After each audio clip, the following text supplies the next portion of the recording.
las últimas semanas hemos visto cómo aumentó el precio de la carne, los combustibles, los lácteos, las frutas y verduras, la harina, y que el gobierno también señaló que está analizando medidas para hacerle frente a esta situación que afecta directamente el salario de los trabajadores. A todo esto, los empresarios están aguardando por un acuerdo de precios que les sirva a todas las partes. De eso estaremos hablando esta noche. Bienvenidas, bienvenidos a Así Comienza Lado B.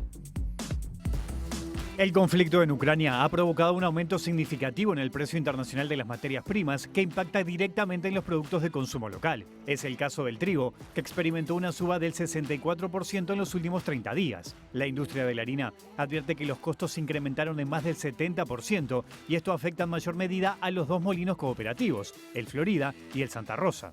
En el caso del trigo, que es el 75% del insumo nuestro, se está haciendo difícil y se está haciendo difícil también poder trasladar el precio al consumidor final. Si bien Uruguay junto con Argentina son autosuficientes en el consumo de harina, al ser el trigo un commodity, su cotización varía según los precios internacionales. En Uruguay hay 1.500 panaderías, la mitad de las cuales está en Montevideo. Solo en el centro de la capital, el Centro de Panaderos tiene 450 socios.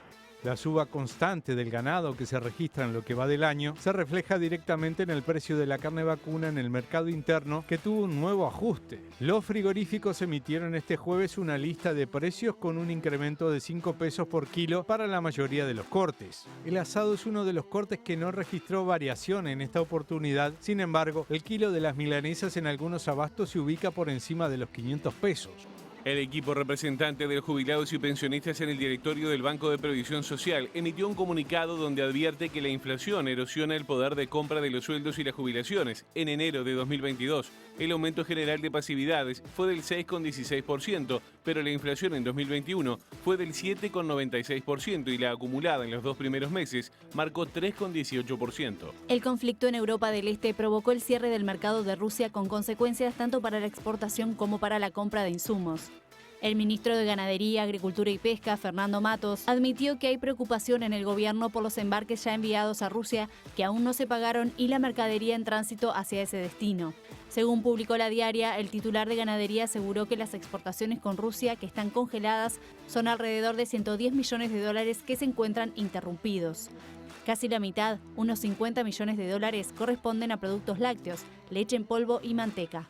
Y veremos a ver con el representante del gobierno también, donde nos propondrán algún tipo de soluciones y a ver a qué llegamos, a qué nivel de entendimiento llegamos con nuestros proveedores, por ejemplo, y ver la posibilidad de poder tener algún tipo de precios prefijados, por lo menos por un cierto tiempo, que dé una cierta estabilidad en la economía. Están analizando nuestros técnicos es la posibilidad también de bajar la tasa básica del IVA del 10% al 0%. Esto es para algunos productos que tienen justamente la tasa básica del 10%. Entre ellos puede estar algunos cortes de carne, el pescado, la galleta de campaña. Hay una cantidad de productos que tiene el 10% del IVA.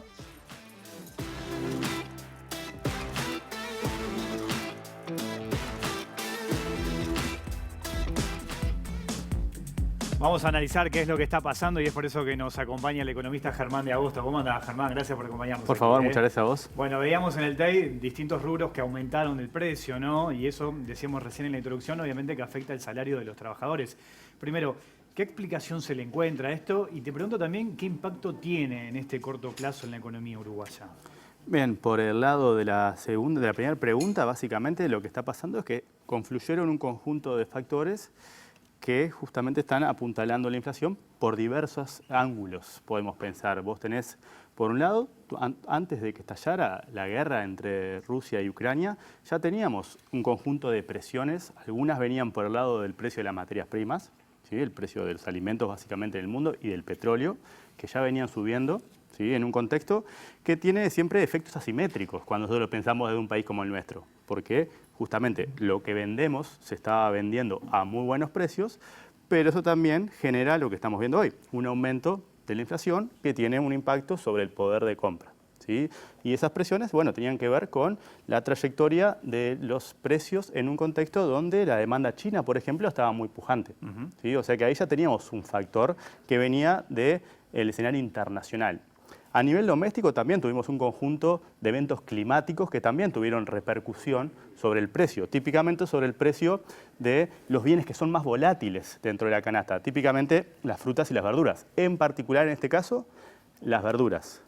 También tuvimos vinculado también a factores climáticos, por ejemplo, el caso de los huevos, ¿sí? Que tuvo que ver también con la mortalidad de las gallinas, ¿sí? O sea que todo eso ya estaba generando o tensionando el sistema de precios, y sobre eso es que se monta, bueno, un escenario como este, disruptivo, que dispara, termina de apuntalar el precio de muchas materias primas, en particular alimentos y en particular el petróleo, que llegó a estar en niveles, por ejemplo, de 130, casi 140 dólares, que son niveles que se habían observado, por ejemplo, durante la crisis de 2008. Ahora ha venido bajando en los últimos días, pero sigue estando en un nivel que es, cuando vos lo mirás, es históricamente elevado, y lo mismo con los alimentos. Entonces, confluyeron un conjunto de factores, algunos de índole internacional, la mayoría, pero también algunas condiciones climáticas a nivel doméstico, y eso justamente está generando lo que estamos empezando a ver, que todavía no lo tenemos completamente internalizado, porque muchas de las uvas que comentábamos recién al principio en el tape no se están recogiendo todavía en la inflación porque nosotros tenemos datos a febrero. Y todos estos aumentos se sucedieron principalmente en marzo.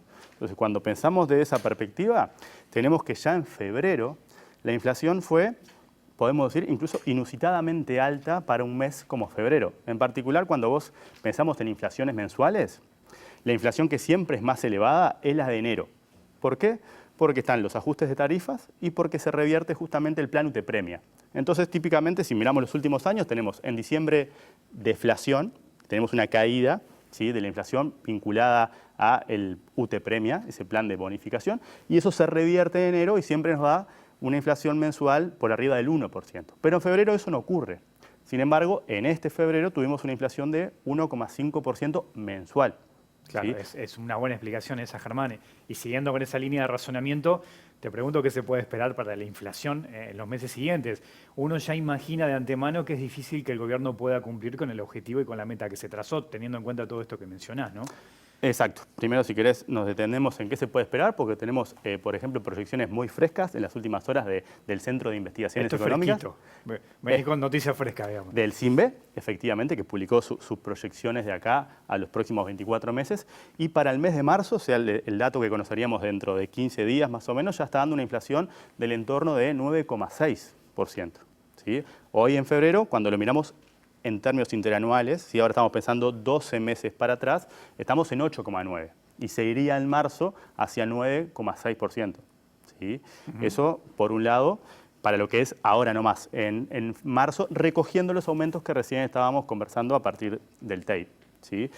Para lo que resta del año, la inflación seguiría por encima del 9% y cerraría en torno a 8,7%, en base a las últimas estimaciones que son justamente del Centro de Investigaciones, porque, por ejemplo, otro insumo que tenemos habitualmente es el que se desprende de la encuesta que mensualmente hace el Banco Central.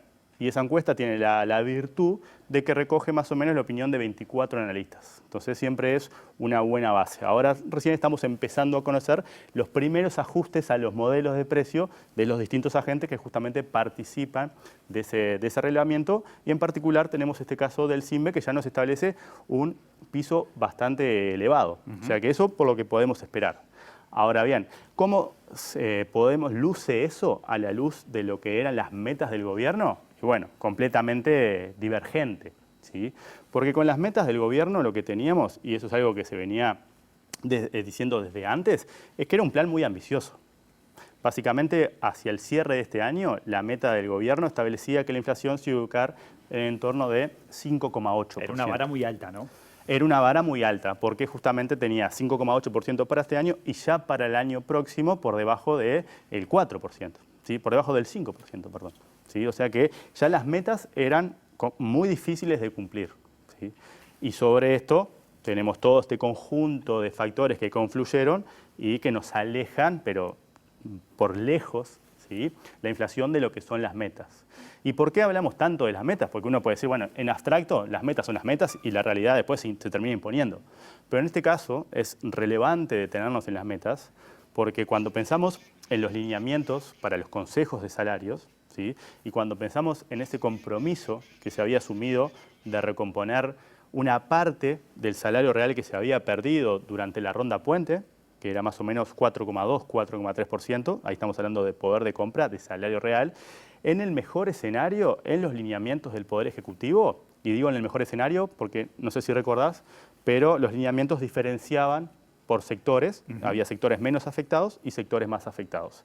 Y dentro de los sectores menos afectados había una diferenciación por tamaño de empresa. Entonces, en el mejor de los casos estamos hablando de lo que se planificaba para sectores menos afectados y para grandes y medianas empresas, y eso era una recomposición del poder de compra de 1,6 puntos porcentuales, de ese 4% que se había perdido, ¿sí? Pero ese 1,6, ¿de dónde viene? Viene justamente de las metas oficiales, de las metas que están contenidas en la rendición de cuentas, que son justamente las que hasta hace un mes lucían muy ambiciosas, porque de hecho ya la inflación venía alta, ¿sí? A la luz de todo lo que ha sucedido, no es difícil siempre ser asertivos en economía, pero sin duda que lucen prácticamente imposibles de cumplirse, dado todos estos factores que han confluido sobre el sistema de precios, sobre un escenario que ya, de vuelta, bien tensionado, ¿sí? Y una de las manifestaciones, porque la inflación surge de un promedio de un montón de cosas que forman parte de esa canasta de consumo que consume una familia promedio, de alguna manera, ¿no? Pero esa canasta tiene un montón de cosas que no tienen nada que ver unas con otras y cuyos precios dependen de factores distintos y tienen una distinta estabilidad. Entonces, una de las formas que nosotros tenemos desde la economía de poder analizar qué tan firmes son las presiones inflacionarias o cómo evoluciona el núcleo de los precios es agarrar la canasta, ¿viste? Como si fueran los bloques de juguete de los niños, y empezar a descomponerla y armar distintas cosas. Una de esas cosas que vos podés armar con los bloquecitos es lo que llamamos la inflación tendencial. ¿Y qué es lo que tiene? Bueno, tiene la distinción entre los componentes de la canasta, ¿sí? Cuyo precio no varía tanto, que son la mayoría, y los componentes cuyo precio es mucho más errático, típicamente frutas y verduras, por ejemplo, ¿sí? Y esa inflación tendencial, que de alguna manera nos da cuenta de las presiones persistentes sobre el sistema de precios, ya estaba en el entorno por arriba del 8%. O sea que antes de todo eso ya teníamos este escenario de tensiones persistentes o de presiones inflacionarias persistentes que ya nos permitían afirmar que era muy complejo que estas metas se pudieran cumplir. Ahora ya no tienen mucho más sentido seguir pensando en eso, pero sí hacer énfasis en que nos importan las metas, no por un grado de abstracción de un determinado cumplimiento, no, sino porque de ahí se derivan distintas implicancias, en particular sobre el costo de vida, en particular sobre el salario real, poder adquisitivo, poder de compra. Bien, Germán, te propongo sumar otra voz importante a esta historia y a este análisis, porque seguramente los televidentes nos están mirando y dicen, bueno, yo voy al súper, voy al almacén, encuentro que los precios subieron, que están caros, y la pregunta válida es, bueno, ¿qué va a pasar? ¿Esto se va a frenar? ¿Van a volver los precios a su normalidad? Eso va a depender seguramente de las medidas del gobierno y de los acuerdos que también consigan con las cámaras empresariales. Y a propósito de eso, tenemos en contacto a Carlos Delfino, que es el presidente de la Confederación Empresarial del Uruguay. Carlos, gracias por atendernos. ¿Cómo estás? Bienvenido a Lado B. Bueno, buenas noches y muchas gracias por el contacto. Bueno. Lamento no poder estar en el piso, pero bueno, me tocó justo una reunión en Salinas en este momento, pero estamos presentes, así que lo que preguntes estamos para contestar. Bueno, gracias Carlos, te agradecemos por estos minutos. Y la pregunta es concreta. ¿Qué están esperando por parte del gobierno? El gobierno ayer, el propio presidente anunció que estaban analizando medidas para buscar un acuerdo de precios que logre un poco combatir esta situación que estamos viviendo. ¿Cómo lo ven ustedes? ¿Han tenido algún contacto con el gobierno? ¿Qué tipo de acuerdos creen que podría beneficiar esta situación?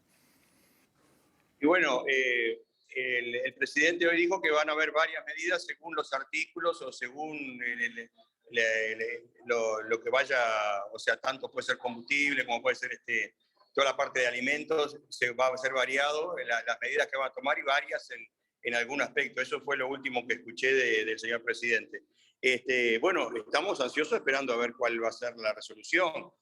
Nosotros tenemos, ya de por sí, veníamos en un alza en los productos, en todo. Bueno, y con todo esto de la situación de la guerra, de los combustibles, de los granos que a nivel internacional están subiendo, bueno, nosotros somos tomadores de precio, no podemos hacer ninguna medida para evitar eso, ¿no? Nosotros nos van diciendo va subiendo y tenés que subir, y lamentablemente el consumidor final es el que está pagando el precio de todo. También entendemos que a nivel macro eso le sirve al Uruguay, los precios altos en los commodities y eso, pero internamente se ve que, claro, el dinero cada vez alcanza menos, ¿no? Nosotros representamos en todo el país y tenemos varias situaciones también por el tema de los precios, por el tema de las fronteras, y bueno, también estamos expectantes que cuando se abran sin restricciones la frontera, que los países limítrofes están con una variación de precios de hace muchos años que no se daba, ¿no? Más con la Argentina. Brasil está en algunos aspectos, el viernes subió el combustible y eso equiparan alguna cosa, pero igual siempre están más baratos que nosotros. Según nuestros estudios, cada 10 años, capaz que 1 o medio año le corresponde favorable a Uruguay y el resto siempre son favorables a los países limítrofes, ¿no? La diferencia. Carlos, ya hemos pasado hace poco por una situación de acuerdo de precios voluntarios. ¿Cómo calificás esa experiencia? ¿Crees que se puede repetir en parte en este momento? Y yo creo que sí se puede repetir, pero también hay que tener en cuenta las condiciones que estamos, ¿no? Los acuerdos voluntarios, o sea, el que tiene el trigo lo va a querer exportar a $500 y no 250 como estaba antes. Y el maíz igual, y la carne igual. Entonces, por un lado, los acuerdos están perfectos y creo que tienen su valor, y más si son a corto plazo deben tener un efecto. El tema es que poder mantenerlo, porque todo va subiendo, ¿no? Entonces, también los fabricantes de los productos tienen que comprar insumos y los insumos se le van encareciendo. Yo no soy muy de acuerdo, no. Considero que los acuerdos, si son en plazos cortos y que se pueda revertir la situación, ¿no? Porque la verdad que todos estamos deseando de que este conflicto se tranquilice, se pare, que vuelva a la normalidad. El gran problema del comerciante y del fabricante es la incertidumbre. Venimos 2 años de incertidumbre por la pandemia y ahora tenemos este conflicto internacional que afecta en muchos artículos de primera necesidad. Mencionabas recién la situación de los departamentos fronterizos, ¿no? Y voy a poner un ejemplo y un dato que se conoció hoy. Salto es un 130% más caro que Concordia. O sea, la Argentina hoy es mucho más barato que el Uruguay, según el indicador de precios fronterizos elaborado por el Observatorio Económico de la Universidad Católica en Salto. Una familia salteña, pasa lo mismo en Paysandú, también la situación que se da en Fray Ventos. Obviamente que al momento de hacer el surtido y evalúa y compara, se da cuenta que cruzando el charco es mucho más barato hacer un surtido. Y es muy difícil decirle a esa familia que tiene que mantenerse y darle de comer a los hijos, decir, no cruces, quédate acá y comprá los productos más caros. Pongo otro ejemplo, el aceite de girasol está un 375% más caro en Salto que en Concordia. Ahora te pregunto, Carlos, ¿cómo se hace para tratar de decirle a las familias, no crucen a la Argentina a comprar el surtido que es más barato que en el Uruguay? Y bueno, es muy difícil. Nosotros desde el CEDU venimos proponiendo políticas de frontera de hace muchísimos años. Antes de las elecciones se lo presentamos a todos los partidos políticos, a todos los candidatos. Todos los tomaron como plan de gobierno.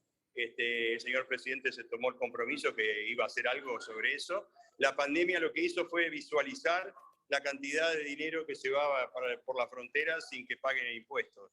Y eso, aparte del dinero que se va a trabajo, se va mano de obra uruguaya, se va todo lo que pasó en el cierre de frontera, que el litoral se vio beneficiado. Hay cantidad de actividades que prácticamente no existían y se revirtieron. Mano de obra, la pandemia mejoró y las condiciones de las ciudades, tanto Fray Ventos, Paysandú y Salto, se vieron beneficiados en el movimiento comercial, porque la plata quedaba dentro de la ciudad, no se iba al exterior. Antiguamente se iba también, pero ahora con la diferencia cambiaria, antes de la pandemia había una diferencia cambiaria grande, pero ahora se triplicó, o sea que es imposible de poder competir con los precios del otro lado. Se está viendo, nosotros seguimos en contacto con el Ministerio de Economía y Finanzas, se han hecho varias reuniones con los compañeros del litoral y de la frontera toda, para ver qué medidas podemos seguir tomando. La presidencia del año pasado tomaron unas medidas en beneficio de los pequeños comerciantes, pero esas medidas lamentablemente no se van a ver reflejadas en el precio o en bajar precio. Es una medida un poco más acompañando a la pandemia que lo que vamos a poder hacer para poder un precio ser competitivo. Nuestras políticas de frontera que pedíamos era justamente hacer algo como se hizo con los combustibles, pero bueno, eso hasta ahora no ha sido posible, así que esperamos que se puedan tomar alguna medida porque si no, la verdad que la gran preocupación, el sábado estuvimos justamente en Salta, una reunión de CEDU con la directiva, y están muy preocupados porque al abrirse sin control, en el sentido de que, bueno, las fronteras se van a tener que abrir, no pretendemos que las fronteras se sigan cerradas, pero al no exigirse ya más PCR y cosas de salud, va a ser muy difícil que la gente se mantenga dentro del Uruguay cuando los precios son una cuarta parte más baratos. Carlos Delfino, presidente de la Confederación Empresarial de Uruguay, muchas gracias por estos minutos para Lado B. Hasta la próxima. A las órdenes. Muy bien. Gracias. Germán, retomo algo de lo que le preguntaba recién a Carlos, el hecho del acuerdo de precios. Ya pasamos por una experiencia aquí en el Uruguay, durante un tiempo se mantuvieron, pero después te diría que algunos precios se pusieron al día, ¿no? Empezaron a correr y casi que superaron lo que estaban antes, los precios de antes. ¿Es efectivo en realidad llevar una medida de ese estilo? No es una medida efectiva, no es una medida antiinflacionaria. Esa experiencia que tuvimos fue entre el 11 de mayo del 2020 y el 11 de agosto, son 3 meses, es un periodo corto, ¿sí? Pero siempre son medidas controversiales porque pueden ser útiles a la hora de evitar que un evento que de alguna manera tiene componentes transitorios, ¿sí?, se te meta dentro del sistema de precios a partir de un conjunto de mecanismos que tenemos, ¿sí?, en nuestro pasado inflacionario, pensando incluso en la segunda mitad del siglo pasado, ¿sí?, hemos aprendido a convivir con un escenario de alta inflación. Y eso se transmite hacia todo tipo de contratos, desde los contratos salariales hasta las paramétricas, hasta las prácticas de remarque, ¿sí? Son todos mecanismos de defensa que hemos ido aprendiendo evolutivamente, ¿sí?, a partir de nuestro pasado inflacionario. Un ejemplo extraordinariamente ilustrativo de cómo los agentes aprenden a convivir en entornos de inflaciones es Argentina, ¿sí? Entonces, eso hace que justamente vos tengas mecanismos, ¿sí?, que te perpetúan eventos transitorios sobre los precios, que se te meten de alguna manera y que después es mucho más complejo sacarlos porque se indexan a la inflación en una economía que tiene esos mecanismos. Entonces, en ese marco es donde se inscribe un instrumento como puede ser un acuerdo de precios. Es para evitar, ¿sí?, en el muy corto plazo que la inflación se dispare y te genere todos esos eventos, ¿sí? Pero lo que pasa cuando analizamos, por ejemplo, y hay un artículo que recomiendo de Mateo Seré, ¿sí?, que justamente lo hizo a partir de la información que se recolectó luego del acuerdo de precios del 2020, que muestra efectivamente cosas que la teoría ya nos decía, ¿sí?, pero básicamente tenés 3 tipos de problemas, si querés.